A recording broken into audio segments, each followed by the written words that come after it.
而家就係喺中環嘅碼頭呢度啦，咁我陣間就會去離島嗰度睇樓嘅。咦，Eunice，你最近唔係裸辭咩？點解會突然間去咗睇樓嘅？係冇錯，我而家淨係將我嘅人生冚掉重練。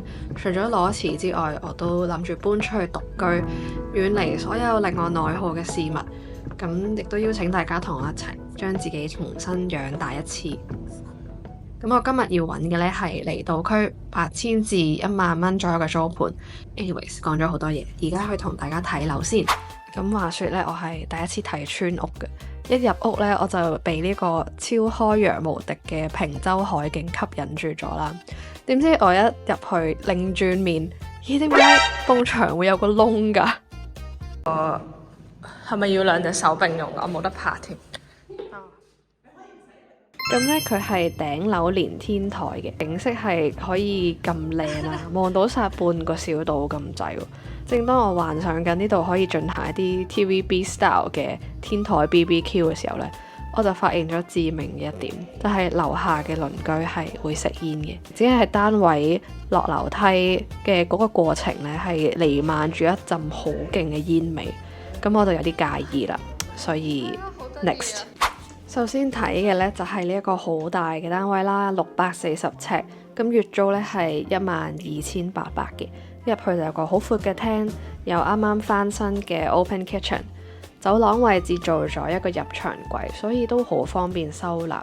有2間睡房，一個雜物房，咁我覺得月租12000蚊，有呢一個質素都真係幾抵住嘅。不過呢個 size 呢，我一個人住就真係太大啦。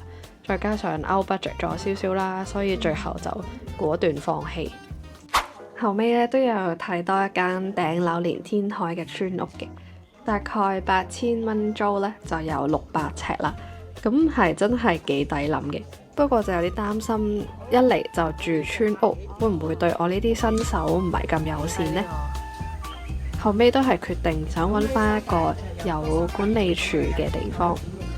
後尾咧，我又揾到呢個單位喎，400零尺，都係8200蚊租啫。咁大細啊，各方面睇起嚟都冇咩問題。雖然要接受佢嘅處死式熱水爐係殘舊咗少少嘅，咁但係其他嘢咧都好合乎我嘅標準嘅。就你啦，我諗有睇開我 channel 嘅朋友，你應該知道我係有諗過要移民英國啦，或者離開香港咁講啦。先不論呢件事係做唔做到啦，咁但係之後嘅我經歷咗一段濕疹好嚴重啦，健康亦都係處於一個好低潮嘅狀態。我知道當時嘅我嘅身體狀況啊、心理狀況係唔適宜做移民呢一個咁大嘅功夫嘅。所以當時嘅我就心諗點樣喺香港呢個環境下提升到自己嘅生活質素。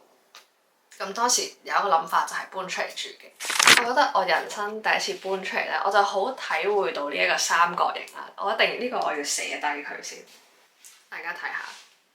就只能夠係喺金錢啦，即係租金，然之後地段、方便程度同埋呢個大細同埋單位質素入邊咧，係只能夠3選2嘅，好似係永遠都唔會有完美嘅單位。如果你哋係有租樓嘅，可唔可以話俾我聽？喺咁多個單位入邊，你會揀邊個？同埋你認唔認同呢個租樓鐵三角？咁始終咧，我係咁大個人第一次搬出嚟住嘅，所以都即係經歷咗個好深嘅 learning curve。其中一樣學識嘅咧就係即係睇樓啊、租樓呢成個過程都係測試緊你生活品質嘅一個基線咯。舉個例，我係冇辦法接受乾濕唔分離嘅。咁我亦都知道自己係一定要有管理處，咁所以除咗係要訓練自己獨立行事之外咧，都係有一種要了解自己啦，好坦誠咁問自己需求嘅一個過程咯。好快咧，我就會開始一個新嘅生活。咁除咗一啲濕疹嘅 content 之外，我都可能會多一啲係獨居女子嘅 content。都係嗰句啦，邀請大家同我一齊經歷呢一個 journey 啦。咁其實係由我第一條 YouTube 片同埋第一條 Threads 開始，你哋嘅 DM 啊、comments 啊，同大家嘅互動咧係即係都有份促使我去到而家呢一個躺平廢青又冇工又大搬出嚟住燒錢嘅狀態。但係係咯，重新努力咁樣養大緊自己，所以都覺得呢一啲嘅投資係將會值得嘅。希望大家同我一齊重新養大自己。咁我哋下條片見，加油！大家覺得我呢排係咪靚咗啊？